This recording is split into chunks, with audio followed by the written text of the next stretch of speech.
Shalom, puji Tuhan. Kita bersyukur bahwa kita boleh kembali bersama-sama belajar kebenaran firman Tuhan. Saya sungguh percaya bahwa tangan Tuhan menopang kita, tangan Tuhan memberi kita kekuatan, dan teruslah rindu untuk belajar firman Tuhan. Dalam program Studi Belika ini terus doakan, dukung, supaya menjadi berkat bagi banyak orang. Dan hari ini kita akan belajar dari kitab 1 dan 2 Raja-Raja. Mari kita berdoa terlebih dahulu. Bapa di sorga, kami datang kepadamu Tuhan, merendahkan hati kami mau kembali belajar kebenaran firman Tuhan. Tolong kami Tuhan, bimbing kami Tuhan.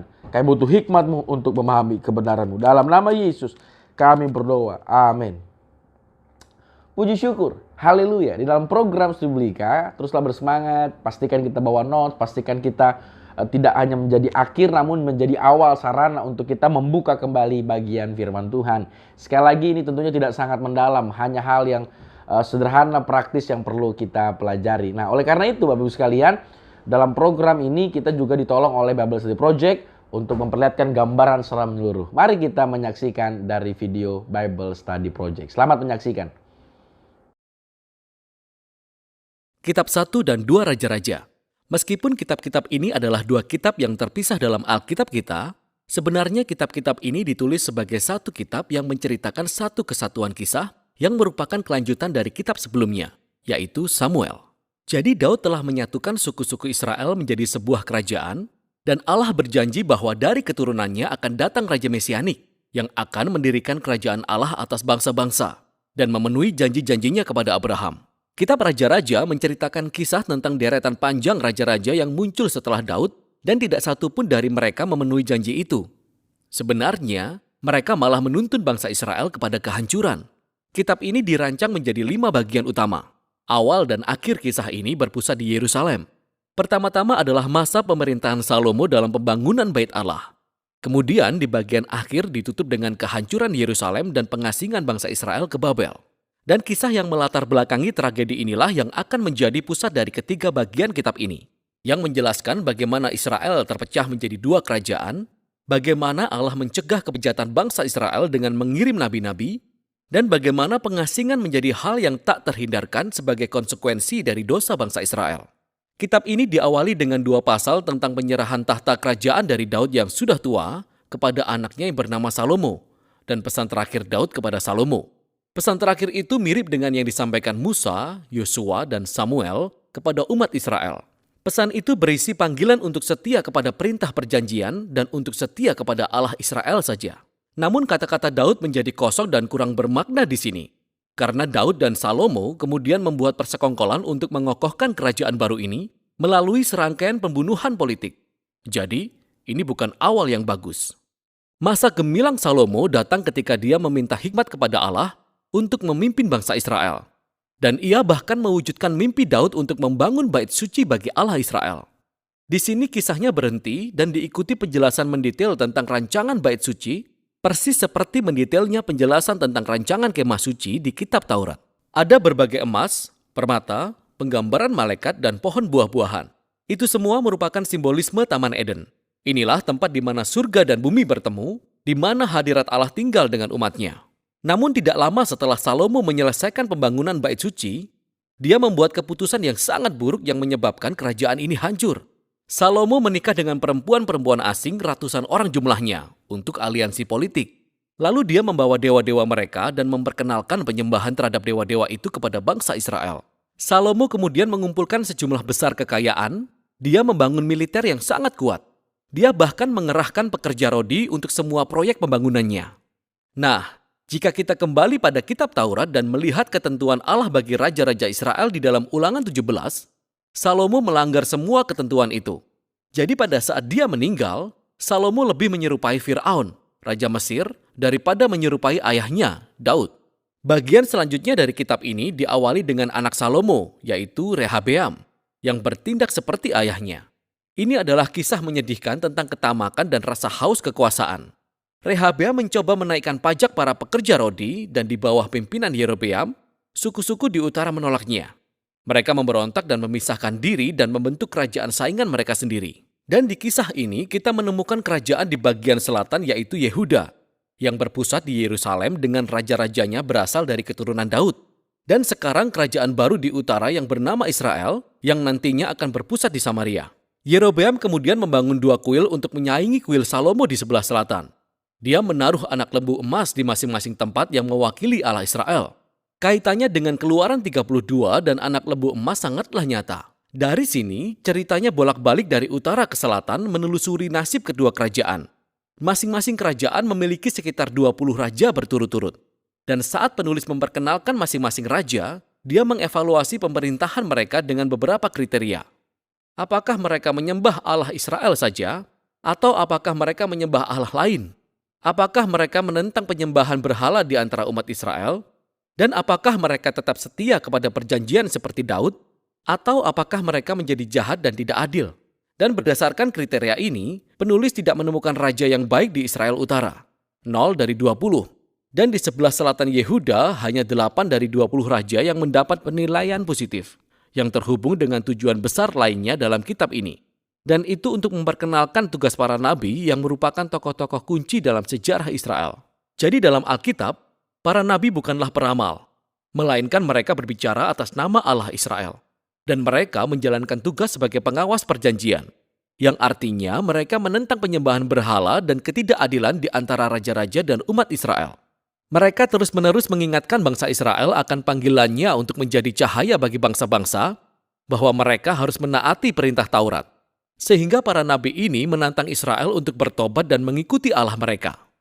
Di bagian tengah 1 dan 2 raja-raja, Tuhan kemudian membangkitkan para nabi untuk meminta pertanggungjawaban mereka. Nabi yang paling menonjol di utara adalah Elia dan muridnya Elisa. Di sini, di bagian tengah kitab ini. Elia adalah seorang nabi liar yang tinggal di padang gurun, dan musuh bebuyutannya adalah raja utara yang bernama Ahab, dan istrinya yang adalah orang Kanaan yang bernama Isabel. Ahab dan istrinya mempelopori penyembahan kepada dewa-dewa orang Kanaan yang bernama Baal di seluruh Israel. Dan dalam kisah yang terkenal, Elia menantang 450 nabi Baal dalam sebuah kontes untuk membuktikan Allah siapa yang hidup. Jadi kedua pihak membangun mezbah dan berdoa kepada Allah mereka masing-masing. Tapi hanya Allah Israel yang menjawab dengan api. Setelah ini, Ahab memakai kekuasaannya untuk membunuh petani Israel dan mencuri kebun anggur keluarganya. Dan sekali lagi Elia menentang ketidakadilan Ahab dan dia memberitakan kehancuran keluarga Ahab. Elia akhirnya memberikan jubah kenabiannya kepada seorang murid muda yang bernama Elisa, yang meminta 2 bagian kuasa Elia. Tapi yang menarik di sini adalah bagaimana penulis menceritakan 7 tindakan ajaib Elia dan kemudian dia menyuguhkan kisah tentang 14 tindakan penuh kuasa dari Elisa. Kedua nabi itu jelas merupakan orang-orang yang luar biasa dan mereka memainkan peran yang sama dalam menghadapi raja-raja Israel karena penyembahan berhala dan ketidakadilan. Dan pada akhirnya mereka tidak berhasil mengubah Israel dari kemurtatan. Di bagian selanjutnya, kerajaan sebelah utara telah dihantam oleh revolusi berdarah yang diprakarsai oleh seorang raja yang bernama Yehu, yang menghancurkan keluarga Ahab. Dan meskipun pada awalnya Yehu ditugaskan oleh Allah, kekejamannya sudah tidak terkendali dan itu menyebabkan rangkaian pembunuhan politik dan pemberontakan yang tidak pernah habis di Israel. Kudeta demi kudeta terjadi setelah Yehu dan setiap raja mengikuti Allah lain dan mengizinkan terjadinya ketidakadilan yang luar biasa. Itu semua membawa kita pada 2 Raja-Raja pasal 17. Kerajaan Asyur yang besar dan jahat menyerbu dan menghancurkan kerajaan utara sepenuhnya. Dan ibu kota Samaria ditaklukkan. Dan bangsa Israel diasingkan dan diserakkan ke seluruh dunia. Nah, pasal 17 adalah kunci. Penulis menghentikan kisahnya dan menawarkan refleksi kenabian tentang apa yang baru saja terjadi. Dia menyalahkan kejatuhan kerajaan utara pada penyembahan berhala dan ketidaksetiaan bangsa Israel dan raja-raja mereka kepada perjanjian. Jadi Allah mengizinkan mereka menghadapi konsekuensi dari keputusan-keputusan mereka.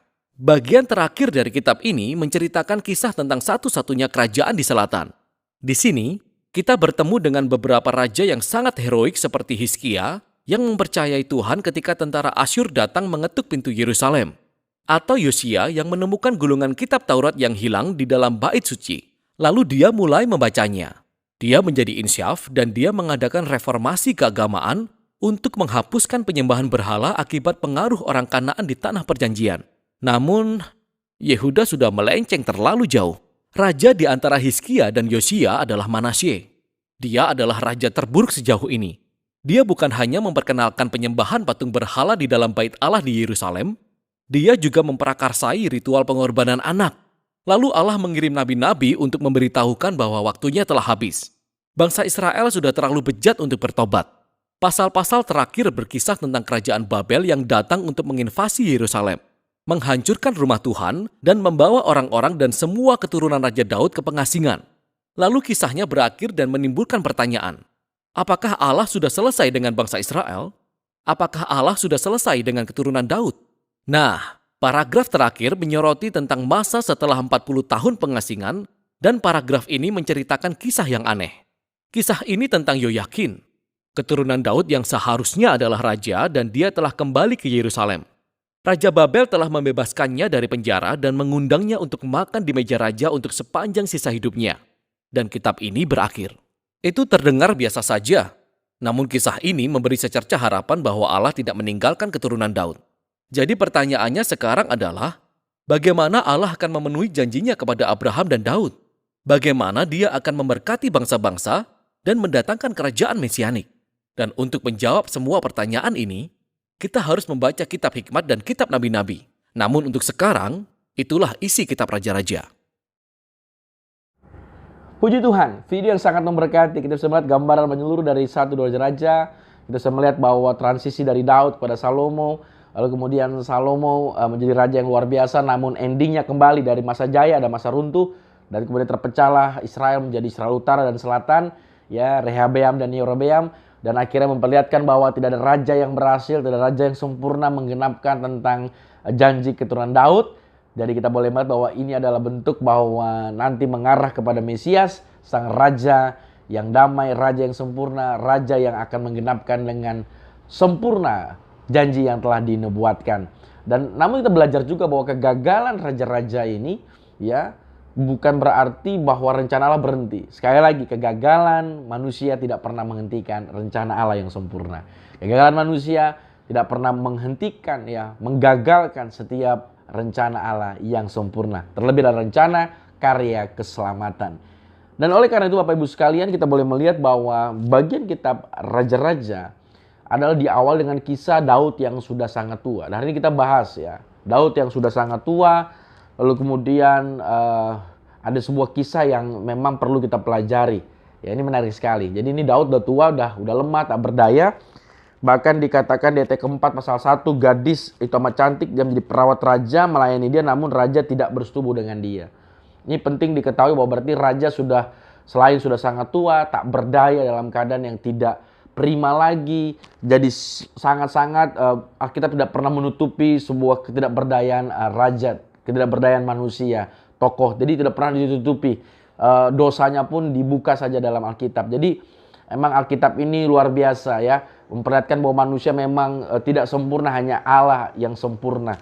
Dan kita boleh melihat bahwa di dalam momen ini Raja Daud sudah sangat tua, tak berdaya. Dalam ketidakberdayaan ini, lalu kemudian ayat kelima langsung masuk. Adonia anak Hagit meninggikan diri.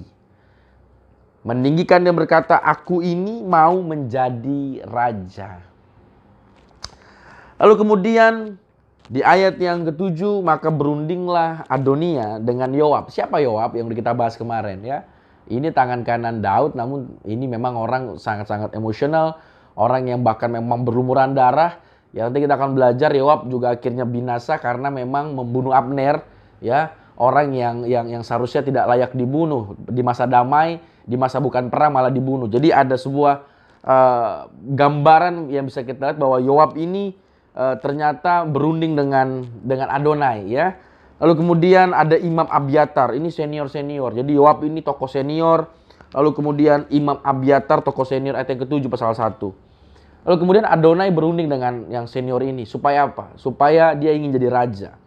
Lalu di ayat yang ke-8, tapi Imam Zadok, ada Imam Zadok yang lebih muda. Lalu kemudian ada Nabi Nathan ya, pahlawan Daud yang tidak memihak kepada Adonai. Ternyata Daud tetap punya orang-orang yang tetap setia. Inilah orang-orang yang harusnya dimiliki oleh gereja. Orang-orang yang setia, orang-orang yang komitmen, orang-orang yang tidak terpengaruh dengan hanya sekedar ambisi pribadi. Di ayat yang ke-8, Imam Zadok, Nabi Nathan, pahlawan Daud tidak memihak kepada Adonai. Nah, ini menarik bahwa Adonai adalah jelas sekali dikatakan Alkitab adalah memang anak yang tua ya. Adonai adalah memang pribadi yang memang senior ya. Adonai adalah anak yang tua, lebih tua daripada Salomo. Dan secara memang tradisi memang seharusnya Adonai yang jadi raja. Secara tradisi dan secara hukum raja-raja sekitar Raja Israel, memang seharusnya anak laki-laki yang tertua lah yang menjadi raja. Sehingga mungkinnya menjadi sebuah gambaran dia merasa berhak, dia merasa bahwa dia jadi raja. Namun ternyata kita boleh melihat ada gambaran penting di sini bahwa Adonai memang dia memakai tradisi, namun Allah tidak selalu terikat dengan tradisi. Allah tidak selalu terikat dengan tradisi. Ya, tidak selalu yang tua, yang pertama yang menjadi penerus tahta. Kita melihat Daud, bahkan Daud adalah yang paling bungsu, yang paling gak dianggap, dipilih Tuhan dari abang-abang yang paling perkasa. Jadi tradisi bukan berarti tidak baik, tapi artinya Allah di atas tradisi. Allah melampaui tradisi. Allah tidak selalu terikat dengan tradisi manusia. Bahwa kehendak Allah, keputusan Allah harus menjadi sebuah keputusan mutlak. Ya, tradisi tidak bisa mengatur keputusan Tuhan. Tradisi tidak bisa merevisi keputusan Tuhan. Tuhanlah yang merevisi tradisi. Tuhanlah yang dengan perkenanannya yang bungsu menjadi yang dimuliakan. Tidak selalu yang tua dimuliakan. Ini menjadi hal yang penting sekali bahwa seringkali gambaran demikian dari Kain dan Habel. Habel diperkenan Tuhan. Kita bisa melihat bagian dari anak-anak Yakub, bahkan Yusuf yang dimuliakan, abang-abang yang perkasa. Dan ini menarik sekali bahwa kembali lagi bahwa Adonai secara tradisi dia ingin meninggikan diri. Tadi di ayat yang kelima. Jadi ada dosa yang penting yang terjadi, yaitu dasar akarnya adalah dia ingin meninggikan diri. Dan secara tradisi dia benar. Kembali secara tradisi, secara pandangan manusia dia nggak salah. Dan banyak yang mendukung dia. Makanya Yoab mendukung Adonai. Abiatar imam, ya imam itu berarti pemimpin agama, juga mendukung Adonai. Namun ternyata tidak semua imam mengerti kehendak Tuhan. Yoab yang tangan kanan Daud juga bukannya harusnya konsultasi dulu dengan Daud, namun dia merasa ini benar juga nih, emang anak tertua nih, laki-laki yang tertua, dia memang yang layak. Lagi sekali bahwa Alkitab ingin mengajarkan kepada kita bahwa pertama adalah Allah tidak selalu terikat dengan tradisi. Ya, pilihan Allah, perkenan Allah itu adalah sebuah hak prerogatif Tuhan, tidak bisa kita ganggu gugat. Ya, pilihan Allah bergantung kepada memang perkenanannya, bukan karena tradisi manusia. Pilihan Allah bukan berdasarkan bergantung kepada kebaikan manusia, berdasarkan kelayakan secara mata manusia, tapi perkenanan Tuhan. Dan Daud yang sebagai anak bungsu yang tak diperhitungkan diperkenan Tuhan. Sehingga hidup Daud adalah hidup yang diperkenan Tuhan. Sehingga yang pertama bahwa tradisi ya harus tunduk di bawah kedaulatan Tuhan. Tradisi harus kalah di bawah dari sebuah keputusan Tuhan. Ini penting sekali bahwa ternyata Tuhan bukan memilih Adonai, Tuhan memilih Salomo. Oleh karena itu kita bisa melihat ayat yang ke-9, menarik sekali ayat yang ke-9. Adonia mempersembahkan domba, lembu dan ternak gemukkan sebagai korban dekat batu Zohelet yang ada di samping En-Rogel. Lalu lihat ayat yang ke-8, 9. Lalu mengundang semua saudaranya, anak-anak raja, semua orang Yehuda. Ini orang-orang Daud loh. Pegawai-pegawai raja. Dikatakan pegawai raja, bukan pegawai Adonai. Ini berarti orang-orang yang di sekeliling raja yang mau berpihak sama Adonai. Dan berdasarkan standar mereka ya nggak salah Adonai. Anak tertua, laki-laki. Dan mereka percaya itu tradisi. Tapi mereka lupa, ada satu hal yang lupa. Bahwa mereka tidak mencari kehendak Tuhan. Tadi yang pertama kita belajar bahwa ya tradisi harus kalah dari keputusan Tuhan, kedaulatan Tuhan. Harus tunduk terhadap keputusan Tuhan. Yang kedua, bahwa kita boleh melihat bahwa Adonai dan rakyat-rakyat dan anak raja, pegawai raja, mereka mengikuti yang namanya tradisi. Mereka satu hal yang mereka lupa. Dan yang kedua poin adalah, mereka tidak mencari kehendak Tuhan. Yang pertama bahwa mereka mengutamakan tradisi. Padahal seharusnya tradisi, harus tunduk terhadap keputusan Tuhan. Yang kedua, mereka seharusnya mencari kehendak Tuhan. Tapi yang terjadi adalah mereka mencari ambisi pribadi. Mereka mengikuti standar umumnya. Mereka mengikuti tradisi umumnya. Mereka lupa satu hal yang penting adalah mereka tidak mencari dan bertanya kehendak Tuhan. Di ayat yang ke-9 dikatakan bahwa mereka mengundang semua saudaranya, anak raja, semua orang Yehuda, pegawai-pegawai raja. Caranya Adonai begitu luar biasa. Dipegang dua orang kuatnya, yaitu adalah Yoab. Dari panglima perang, dari segi perang militer dipegang sama Adonai. Dari segi rohani dipegang Imam Abiatar yang senior. Karena Imam Zadok itu yang muda masih baru diangkat. Dia pegang yang senior. Dia pegang Imam Abiatar, dia pegang militer. Yoab, dia pegang secara kerohanian Abiatar. Lalu setelah dia pegang militer dan pegang kerohanian ya, pegang militer dan ulama gitu kira-kira ya. Ya, kaum-kaum pemimpin pemuka agama, lalu rakyat, saudara terdekat ya, partai-partai di bawahnya dibawa untuk mendukung dia. Tapi ayat 10, perhatikan ayat 10 pasal 1. Tetapi Nabi Natan dan Benaya dan para pahlawan dan Salomo adiknya tidak diundangnya. Dia tahu siapa lawannya. Adonai tahu ini orang-orang pilihan dan ini orang yang benar, dia nggak undang. Ya, dia tahu musuhnya. Lalu kemudian Natan, seorang nabi itu berkata kepada Betsheba, "Tidakkah kau mendengar bahwa Adonia anak Hagit telah menjadi raja, sedang tuan Daud tidak mengetahuinya?" Singkat cerita, akhirnya di saat-saat mereka makan, Raja Daud akhirnya menggenapkan janjinya. Kalau nanti kalian baca ayat 14, lalu kemudian ayat 27 terus, bahwa akhirnya bahwa Daud mengingat janjinya bahwa yang jadi raja adalah Salomo, bukan Adonai. Rakyat menunggu titah Daud.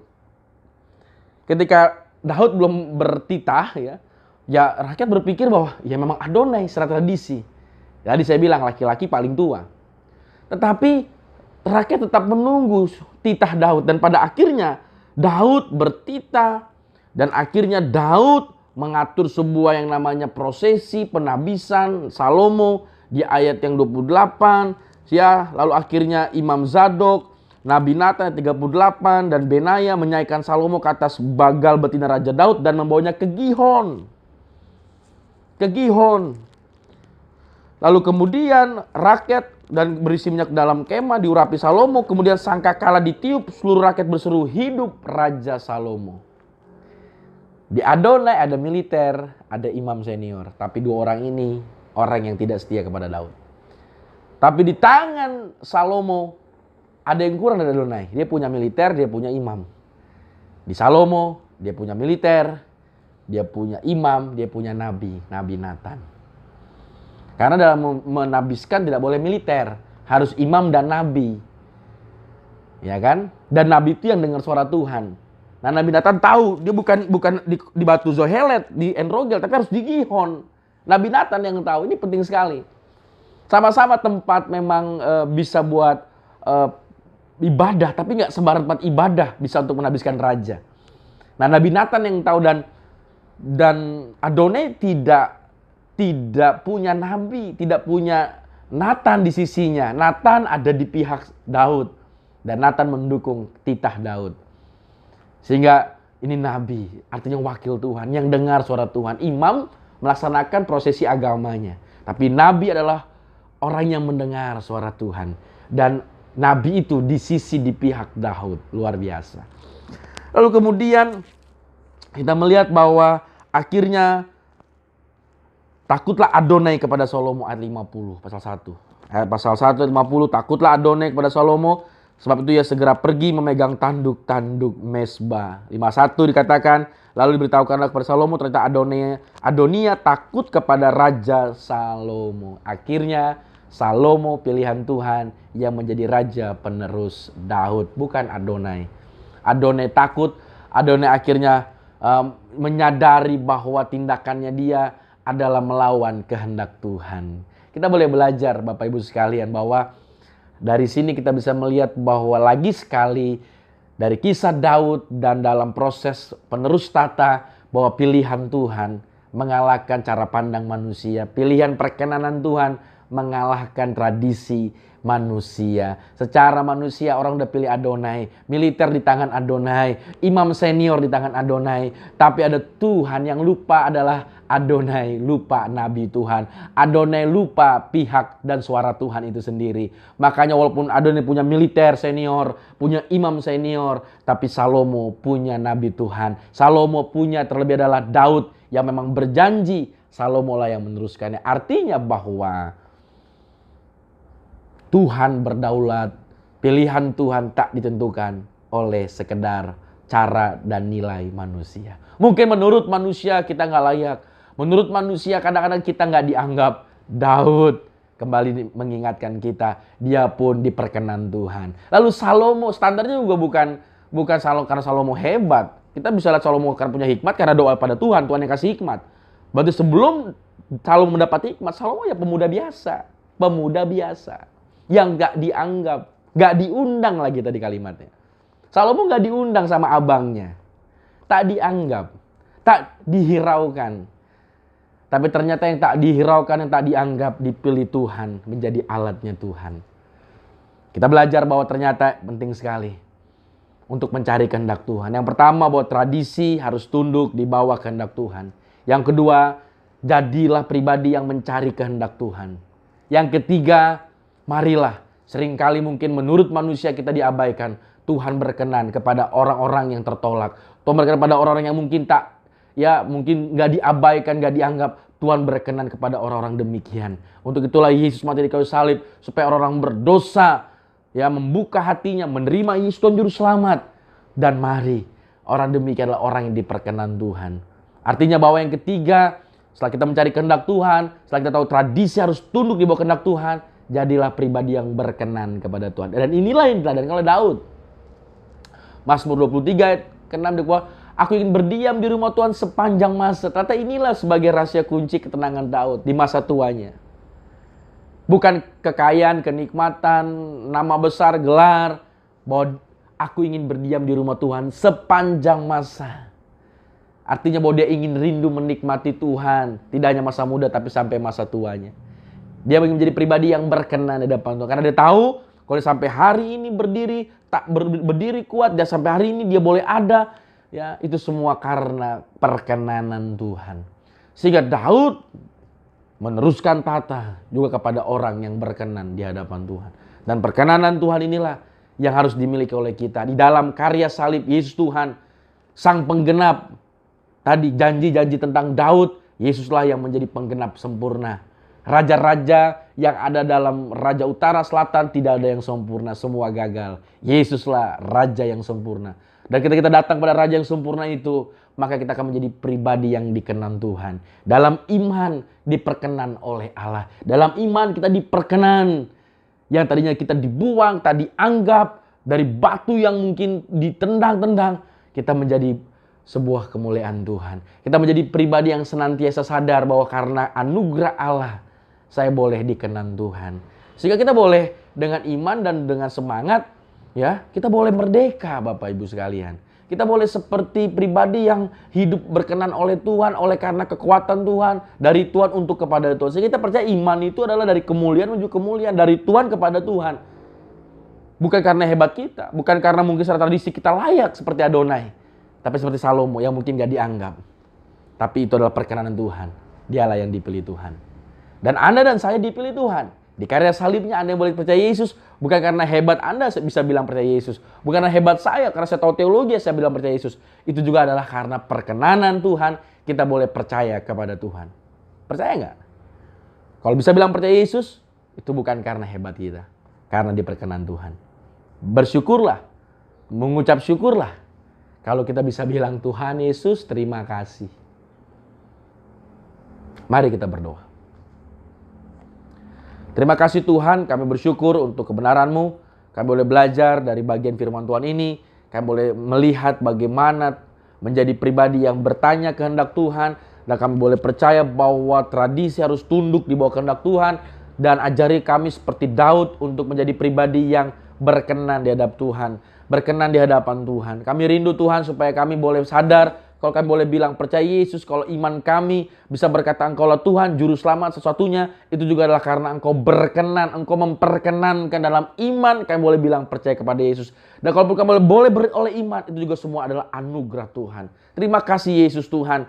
Ajari kami untuk menghargai setiap perkenanan Tuhan dalam hidup kami. Menjadi pribadi yang bersuka cita, pribadi yang tahan banting, pribadi yang memberkati, pribadi yang mengalami damai dan menyatakan damai. Dalam nama Yesus kami berdoa. Amin. Tuhan Yesus memberkati.